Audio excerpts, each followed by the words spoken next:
In this video, I am going to teach you how to find your Coinbase wallet recovery phrase in just a few taps.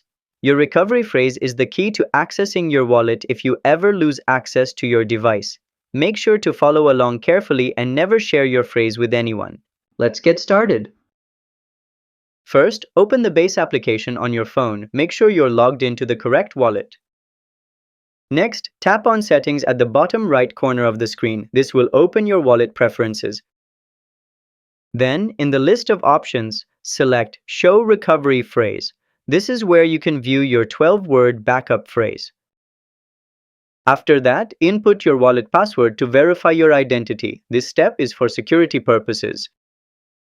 It will automatically show your recovery phrase. But for this video, I'll keep it hidden to protect my wallet. Make sure you write yours down and store it in a safe place.